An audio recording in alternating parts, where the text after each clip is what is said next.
తప్పుడు కేసులు పెడుతుంది కూటమి ప్రభుత్వం. అమాయకులైన వాళ్ళని అరెస్ట్ చేస్తుందని మాట్లాడుతున్న కొంతమందికి నేను ఒక్కటే అడుగుతున్నా. మీరు అధికారంలో ఉన్న రోజుల్లో గత 5 సంవత్సరాల్లో మీరెప్పుడైతే 2019 నుంచి 24 వరకు అధికారంలో ఉన్నారో, జగన్మోహన్ రెడ్డి గారి టర్మ్‌లో మీరు చేసిందేంది? ఎంతమంది అమాయకుల మీద, కూటమి కార్యకర్తల మీద ఎన్ని వందల, వేల కేసులు పెట్టారు? ఎంతమంది అన్యం పుణ్యం తెలియని అమాయకుల్ని అరెస్ట్ చేసి జైల్లో పెట్టి వాళ్ళ కుటుంబాలని రోడ్డు మీదకి లాగినారు? అది మర్చిపోయినారా?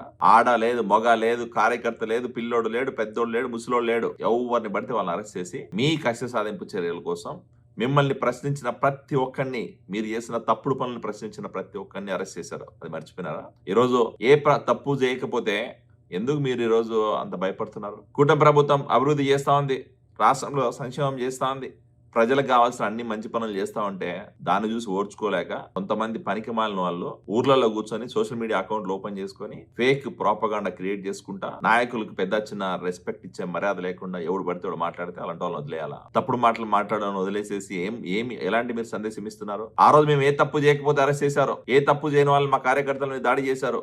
ఈ రోజు మీరు తప్పు చేస్తున్నారు, తప్పుడు మాటలు మాట్లాడుతున్నారు.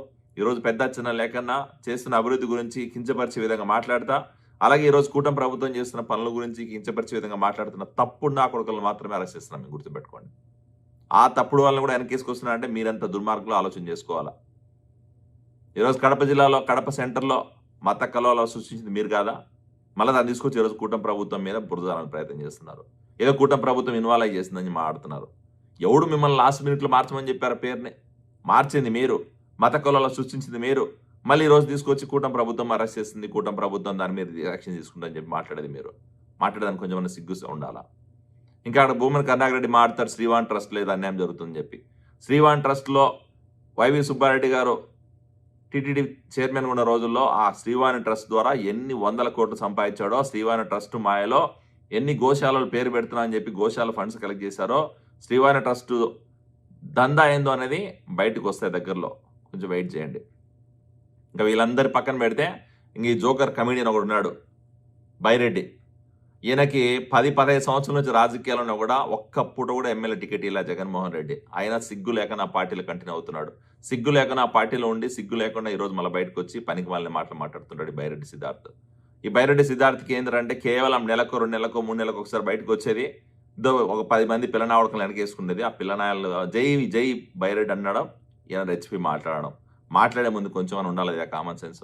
ఏం బైరెడ్డి, అసలు నువ్వు 14-15 సంవత్సరాల నుంచి జగన్మోహన్ రెడ్డి గారు వెనక బదులుతున్నావు. ఈరోజు టికెట్ సంపాదించుకోలే, అది నీ స్థాయి, అది గమనించి ఫస్ట్. మీ జగన్మోహన్ రెడ్డిని వెనకేసుకురావడం కాదు, ఫస్ట్ మీరు చేసిన తప్పుడు పనుల గురించి, మీ జగన్మోహన్ రెడ్డి చేసిన తప్పుడు పనుల గురించి, లేదా జగన్మోహన్ రెడ్డి అధికారం ఎందుకు పోయింది, 151 స్థానాల నుంచి 11 స్థానాలకు ఎందుకు వచ్చినాడో అది రెట్రోస్పెక్ట్ చేసుకోవాలి ఫస్ట్. తర్వాత మాకు మాట్లాడదు.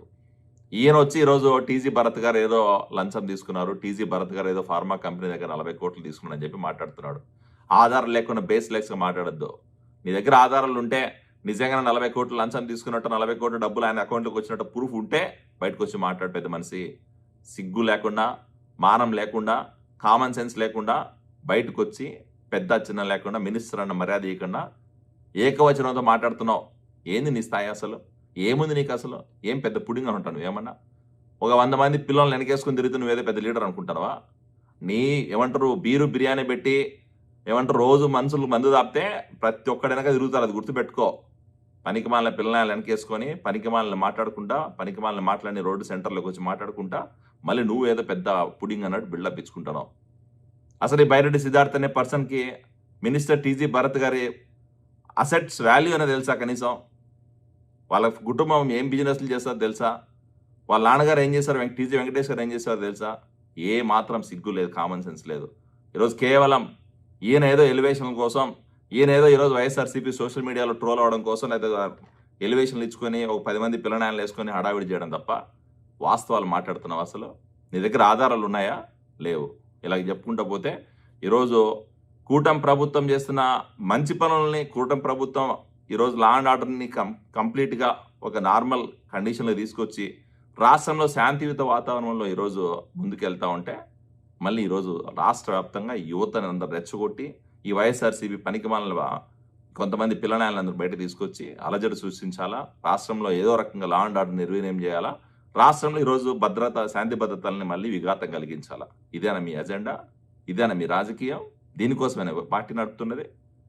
జగన్మోహన్ రెడ్డి గారికి, వైఎస్ఆర్సీపీ నాయకులకి లేదా వైఎస్ఆర్సీపీ క్యాడర్ని ఒకటి అడుగుతున్నా, మీ జగన్మోహన్ రెడ్డి అధికారంలో ఉన్న రోజుల్లో చేసింది తప్పు కాకపోతే మేము చేసి కూడా తప్పు కాదయ్యా, బరాబర్ చేస్తాం.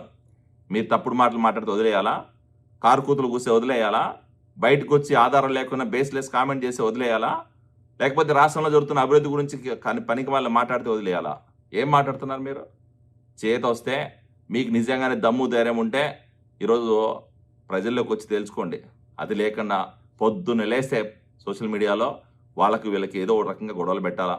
ఈరోజు కూటమి ప్రభుత్వంలో ఉన్న కార్యకర్తల మీద, కూటమి ప్రభుత్వంలో ఉన్న నాయకుల మీద చిచ్చు పెట్టాలా? లేకపోతే ప్రజల్లో అలజడి సృష్టించాలా?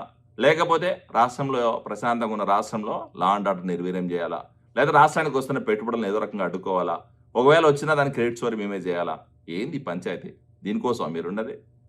మీకు దమ్ము లేదు, ధైర్యం లేదు, అభివృద్ధి చేసే దమ్ము లేదు, రాజకీయం చేసుకోవడం చేత కాలేదు.